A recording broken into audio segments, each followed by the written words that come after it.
नजर आई है उसमें ये कंफर्मेशन नहीं है कि मजदूर है कि नहीं। ये देखा जा सकता है कि जब लाया जाएगा मजदूरों को तो एक बार में कितने मजदूर लाए जा सकते हैं। हालांकि किसी भी तरह की कोई कमी ना रह जाए इसके लिए एम्बुलेंस की संख्या, हेलीकॉप्टर से जो तमाम और जरूरी सामान है उसे लेकर और अस्पताल जल्द से जल्द पहुंचाया जाए, ये सारे इंतजाम किए गए हैं। आमिर, क्या और डिटेल मिल पा रही है? अभी हम पहले एम्बुलेंस देख रहे थे, वो क्या मॉक ड्रिल का पार्ट है?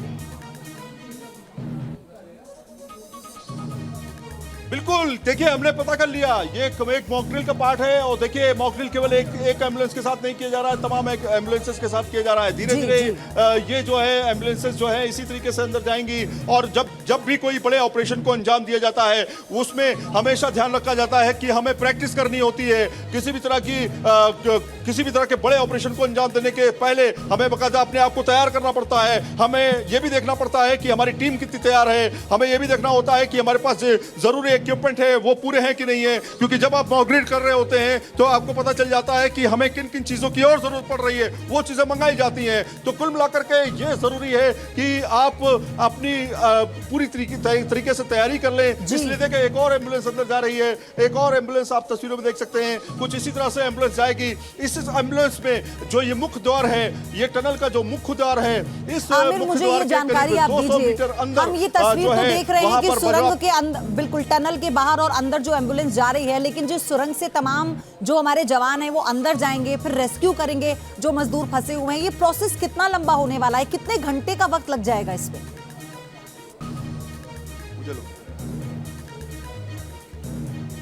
देखिए वही मैं लगातार जानकारी इसकी देता आ रहा हूं कि जो प्रोसेस है वो प्रोसेस जो है वो पूरा कंप्लीट प्रोसेस आपको समझाता हूं। दरअसल 57 मीटर के करीब जो है, 56 से 57 मीटर के करीब जो पाइप है वो अंदर जा चुका है। सबसे पहले तस्वीरें दिखाता हूं, तस्वीरें देखते रहिए, वो मैं बताता रहूंगा कि क्लोज तस्वीरें दिखाइए। देखिए अब 2 एम्बुलेंस जा रही है, पहले एक एम्बुलेंस गई थी, अब 2 एम्बुलेंस जा रही है। लगातार अपडेट चेंज होती जा रही है, तीसरी एम्बुलेंस जाने वाली है। इसी तरीके से लाइन से अब एम्बुलेंस जो है लगाई जा रही है। अब मैं आपको समझाता हूं कि इसको प्रोसेस को अंजाम कैसे दिया जाएगा। दरअसल 57 मीटर जो पाइप है वो दरअसल 800 और 900 डाया का पाइप है, जिससे गोलाई कहा जाता है। इसके अंदर जो एसडीआरएफ और एनडीआरएफ के जो जवान हैं वो बाकायदा उन्होंने एक स्ट्रेचर तैयार किया है। एनडीआरएफ के जवानों ने जो स्ट्रेचर जो उनके पास रेस्क्यू के लिए रखते हैं अपने पास, उसमें चुनौती ये आ रही थी कि वो तो नॉर्मल टाइप का स्ट्रेचर है, फिर उसमें पहिए लगाए गए, 4 पहिए उसके अंदर लगाए गए जो अंदर गोल पाइप के अंदर भेजे जाएंगे। दूसरी तरफ वो पहुंचेंगे, यानी जिधर मजदूर हैं उधर पहुंचेंगे। 2 जवान वहां पर पहुंचेंगे, वहां पर बाकायदा जो मजदूर हैं, और खास तौर पे इसका ध्यान रखा जाएगा कि जो बीमार है उसको सबसे पहले, अगर कोई बीमार होता भी है तो हालांकि अभी तक कोई कंफर्मेशन नहीं है बीमारी की, कोई बीमार नहीं है इस समय आधिकारिक तौर पे, तो उनको पहले बैठाया जाएगा, उसमें लिटाया जाएगा। लेट करके वो स्ट्रेचर से जो है इस साइड से रस्सी से उनको खींचा जाएगा। तो स्ट्रेचर और ये सारे प्रोसेस में माना जाता है कि 4 से 5 मिनट का समय लगता है। 4 मिनट का समय लगेगा तो 164 मिनट लगेंगे, 5 मिनट का समय लगेगा तो करीब 205 मिनट लगेंगे। तो ये प्रोसेस है। इस प्रोसेस को आपने मिनटों में समझ लिया कि किस तरह से मिनट में हमने इसको कैलकुलेट कर लिया है। तो इसका मतलब यह है कि 2 से 3 घंटे जो है, 2 घंटे जो है, करीब 3 घंटे के आसपास जो है इस पूरे ऑपरेशन को कंप्लीट किया जाएगा, यानी एक मजदूर को बाहर निकाला जाएगा। जी, आप तस्वीरें इस समय देख रहे हैं, टनल के अंदर की लगातार तस्वीरें बदल रही हैं। यानी आमिर, क्योंकि आप लोग तो डटे हुए हैं वहां पर, न्यूज नेशन की पूरी टीम इतने दिनों से डटी हुई है। ना केवल परिवार वालों को, पुलिस प्रशासन को, पूरे देश को इंतजार है कि हमारे जो मजदूर फंसे हैं, अलग अलग राज्यों के यहाँ पर मजदूर थे, वो सकुशल बाहर निकल आए। तो सबकी निगाहें हैं, सब टकटकी लगाए बस बाट देख रहे हैं कि कब ये ऑपरेशन सफल हो और कब सब तालियां बजाएं, कब सब उनका स्वागत करें।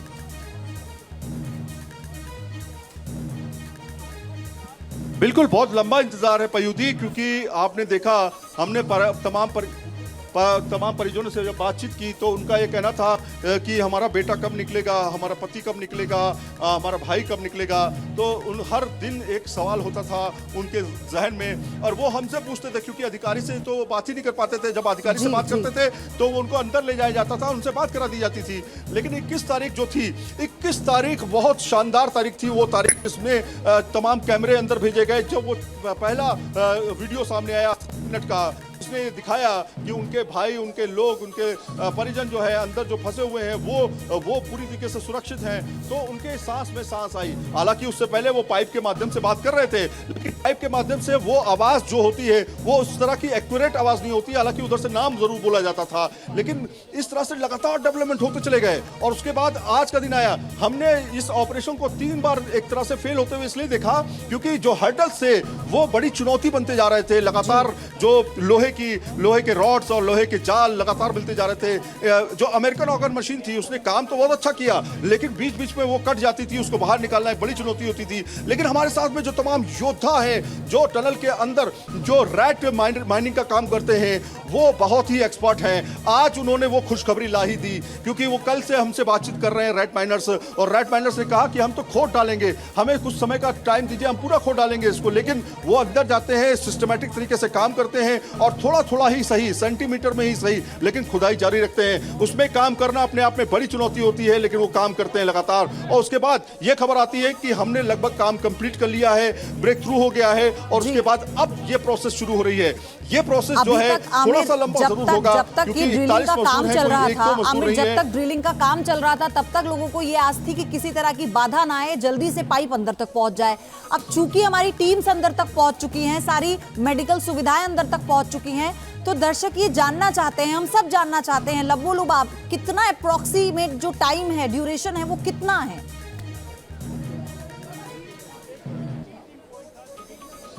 देखिए अभी जो है इवैक्यूएशन जो अंदर के लोग बता रहे हैं वो इवैक्यूएशन शुरू नहीं हुआ है। इवैक्यूएशन प्रोसेस जो शुरू होगा वो दरअसल तब शुरू होगा जब सारे चीज़ें तय कर ली जाएंगी। मतलब ये कि जो एनडीआरएफ और एसडीआरएफ के जवान हैं वो उनको उस साइड भेजा जाएगा, दूसरे साइड पर उनको भेजा जाएगा, और दूसरे साइड पर जाकर के वो बाकायदा वहाँ पर लोगों को पहले एक खड़े करके जो तमाम मजदूर हैं उनको खड़े करके बाकायदा उनसे बातचीत करेंगे और उनको समझाएंगे कि हम आपके साथ क्या करने जा रहे हैं, हम आपके लिए क्या करने जा रहे हैं। तब वो उनको समझाएंगे और उनको बताएंगे भी कि देखिए ये पाइप है, इस पाइप के जरिए आपको अंदर भेजा जाएगा, और इसके लिए हमने जो है एक स्ट्रेचर तैयार की है, इस स्ट्रेचर पे आपको इस तरह से लेटना होगा। तो उससे पहले यानी कि अंदर भेजने से पहले उस स्ट्रेचर पे बाकायदा उनका डेमो लिया जाएगा, एक डेमो किया जाएगा, प्रैक्टिस की जाएगी। और वो प्रैक्टिस होगी ये कि पहले उनको लेटाया जाएगा, उसमें किसी तरह की दिक्कत उनको नहीं आ रही लेटने में, और कई लोगों को लेटा करके देखा जाएगा कहीं कोई चीज गड़ तो नहीं रही है उनके स्ट्रेचर में। तो ये सब चीजें की जाएंगी। और उसके बाद जो है पहला जो मजदूर है जो भेजा जाएगा उनको, तो उससे पहले जो है बाकायदा ये कहा जाएगा हम शुरू कर रहे हैं, हम शुरू कर रहे हैं, हम इवैक्यूएशन प्लान शुरू कर रहे हैं। हाँ। इस तरह की बात वो बोलेंगे। और उसके बाद जो है यहाँ से आवाज आएगी दूसरी तरफ से, वॉकी टॉकी के जरिए बातचीत हो सकती है, उसमें कहेंगे कि हम भी तैयार हैं, हम भी तैयार हैं, हम भी तैयार हैं। उसके बाद वो खींचने की प्रोसेस, क्या आपने उसको बैठा दिया है? हाँ हमने बैठा दिया है, हमने लेटा दिया है। अब वो लेटाने के बाद जो है खींचने की प्रक्रिया जो है शुरू हो जाएगी। तो कहीं ना कहीं देखिए हर एक चीज जो है बड़े सिस्टमैटिक। कितने मेंबर्स जा सकते हैं जो हमारे एसडीआरएफ एनडीआरएफ की जो टीम के मेंबर हैं, अंदर कितने जा सकते हैं जो वहां से स्ट्रेचर के जरिए भेजेंगे बाहर? देखिए स्ट्रेचर के जरिए जो है एक शख्स को ही उधर से भेजा जाएगा। 3 स्ट्रेचर हैं, ये जरूर है, ये बताया गया, जो सूत्र हमारे बता रहे हैं कि 3 स्ट्रेचर को एक साथ क्या इस्तेमाल किया जा सकता है। हालांकि एक्सपर्ट्स कहते हैं कि 2 स्ट्रेचर से ज्यादा 2 स्ट्रेचर लगाई जाएंगी एक साथ माफ कीजिएगा, ताकि जो है 2 स्ट्रेचर पे एक साथ भेजा जाएगा तो टाइम कंज्यूम कम होगा। लेकिन ये बताया जा रहा है कि सावधानी पहले बरती जाएगी, पहले एक स्ट्रेचर से एक मजदूर को बाहर निकाला जाएगा। उसी तरीके से जिस तरीके से मैंने आपको बताया कि टाइम जो है अगर आपको 4 मिनट लगते हैं तो 2 स्ट्रेचर लगाएंगे तो 2 मिनट लगेंगे। तो इसी तरीके से 3 स्ट्रेचर लगाएंगे तो कहीं ना कहीं 1 से 1.5 मिनट लगेगा। तो इस तरह से इवैक्यूएशन किया जाएगा। हिमाचल प्रदेश के बिलासपुर में एक मजदूर ऐसे ही टनल में फंसा था, तो उसे वर्टिकल ड्रिलिंग के जरिए निकाला गया था, क्योंकि सिर्फ एक मजदूर था और उसकी गहराई कम थी, तो वर्टिकल ड्रिलिंग बहुत आसान थी। वो हाल ही में हिंदुस्तान का वर्टिकल ड्रिलिंग का ताजा उदाहरण है। मैं ये चाह रही हूं, जितने हम ये जब बात कर रहे हैं आपसे, आप वहां पर मौजूद हैं, ये कौन सा प्लान था इस पूरे रेस्क्यू का जो सफल रहा? इसकी टेक्निकलिटीज क्या हैं? क्या ये वर्टिकली पॉसिबल हो पाया? हॉरिजॉन्टली इसमें मदद मिली? क्या रहा था?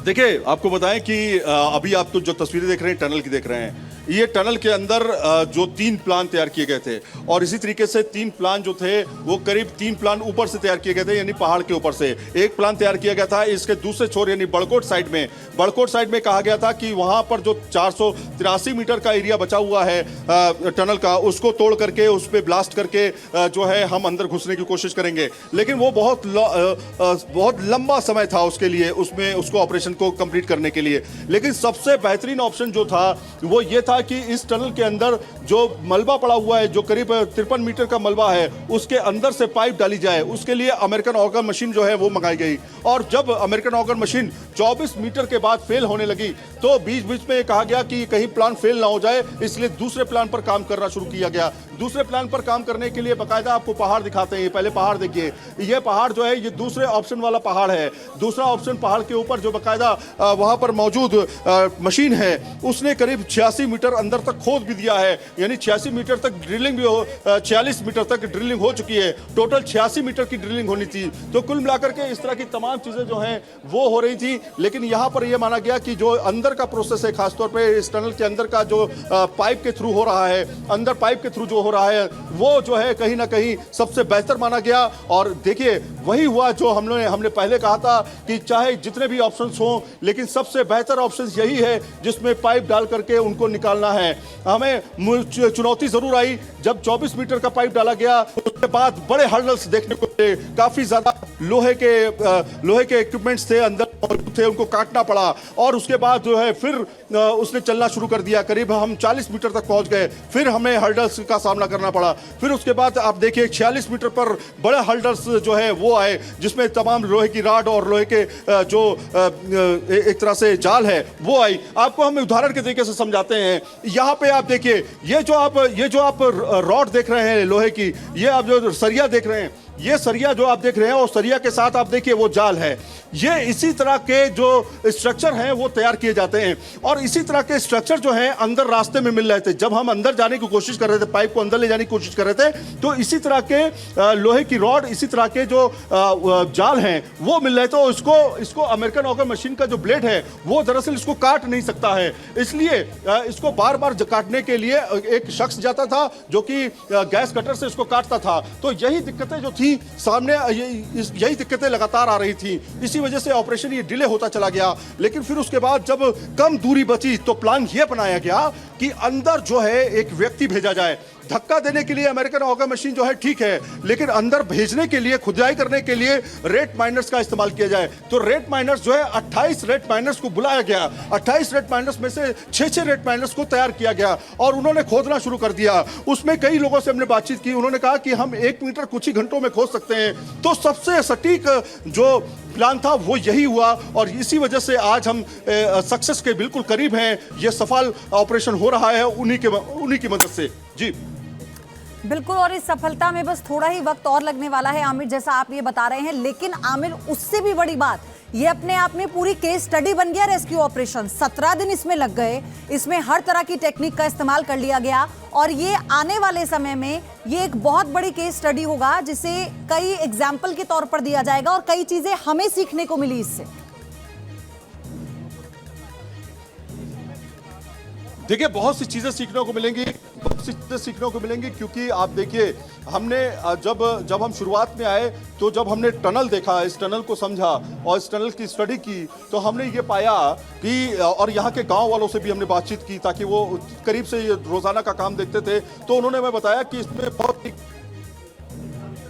जब भी टनल बनाई जाती है तो एक स्केप टनल बनाई जाती है। स्केप टनल जो काम करती है कि अगर इस तरह की कोई विपदा आए, खुदा न खास्ता, कम से कम वो स्केप टनल का इस्तेमाल किया जा सके, वो जो है इसमें से गायब मिली। दूसरा ये कि आप एक जब इस तरह की टनल बनाते हैं तो उसमें एक सिस्टम क्रिएट करते हैं जिसके अगर कोई मलबा गिरता है, कोई फंसने की कोशिश करता है तो उस पाइप के जरिए जो है वो पहले से ही निकाला जा सके। इस टनल के अंदर भी बताया जाता है कि पाइप डाला जा सकता था, अगर वो पाइप पड़ा रहता तो आपके पास एक बड़ी अपडेट बता दें, कुछ ही देर में मजदूर बाहर आ जाएंगे। मुख्यमंत्री पुष्कर सिंह धामी ने कहा है, ये बड़ा बयान आया है मुख्यमंत्री का, कुछ ही देर में मजदूर बाहर आ जाएंगे क्योंकि लगातार वो टीम्स के साथ अपडेट ले रहे हैं। आमिर, मुख्यमंत्री ने भी कह दिया है, यानी अब सिर्फ इंतजार बाहर आने का है मजदूरों के। बिल्कुल, और की खबर पे मोहर लग चुकी है। हमने सुबह ही सबसे पहले खबर ब्रेक की थी कि आज ये रेस्क्यू ऑपरेशन कंप्लीट कर लिया जाएगा। जब हमने सुबह लाइव पर, और हमारे जो सोर्सेस हैं हम उनका धन्यवाद भी देना चाहेंगे कि लगातार वो हमारे टच में रहे और उन्होंने